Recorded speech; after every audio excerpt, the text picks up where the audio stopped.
Chapter 48, From Selma to Montgomery.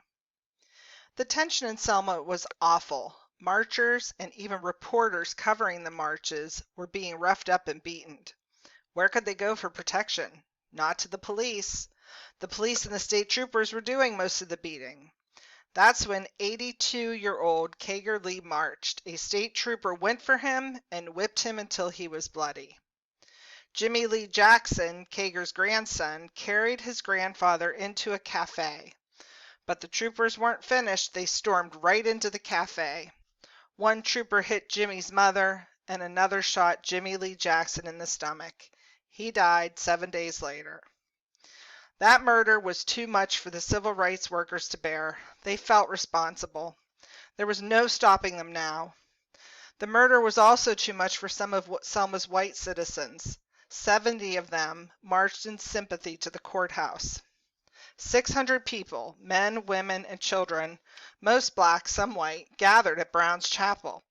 They were prepared to march the 58 miles from Selma to Alabama's capital, Montgomery. They intended to face Governor George Wallace and demand that all of Alabama's citizens be protected in their right to vote. Hosea Williams, a young firebrand, was in charge.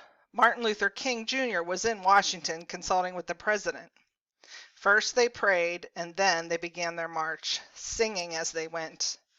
They marched 6 blocks from Brown's Chapel to the Edmund Pettus Bridge. No one stopped them. All was quiet except for their voices. They knew that once they crossed the bridge, they would be on the road to Montgomery. When they mounted the sloping crest of the bridge, they were stunned by what they saw.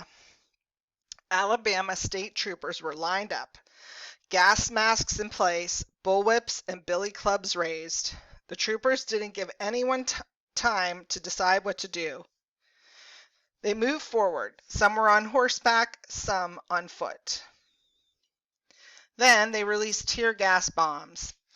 8-year-old Cheyenne Webb said, "I saw people being beaten and I tried to run home as fast as I could. I saw horses behind me. Hosea Williams picked me up and I told him to put me down. He wasn't running fast enough." But something new had come to this out-of-the-way southern town. That something was television coverage. Camera crews were filming the action. Television stations across the nation interrupted their regular programs to show scenes of policemen on horseback clubbing peaceful marchers. How would you feel if you watched all that on television? Most good people were sickened. So when Martin Luther King Jr. sent telegrams to prominent clergymen saying, "Join me for a minister's march to Montgomery," ministers came from many places and many faiths. White-bearded Rabbi Abraham Heschel came from the Jewish Theological Seminary. From the United Nations came world leader Ralph Bunche. He also, too, had won a Nobel Peace Prize. And Unitarian minister James Rebb came from Boston. Rebb did not go back to Boston. The nightmare of the brutality wasn't quite finished in Selma. Rebb and some other white ministers made the mistake of eating in a black cafe. For Rebb, it was a fatal mistake. He was clubbed to death when he came out of the restaurant. President Johnson was shocked and said, "What happened in Selma was an American tragedy. At times, history and fate meet in a single place to shape a turning point in man's unending search for freedom. So it was at Lexington and Concord. So it was a century ago at Appomattox. So it was last week in Selma, Alabama."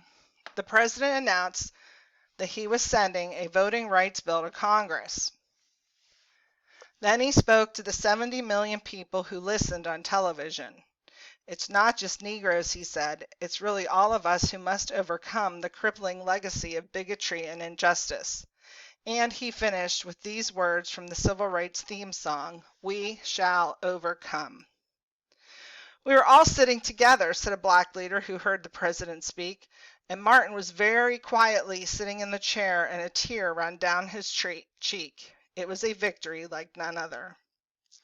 6 days later, 4,000 people, black and white, marched from the Pettus Bridge in Selma to Montgomery, camping out at night and singing songs of freedom. This time, National Guardsmen protected them. By the time they reached the Capitol, 25,000 people had joined the march.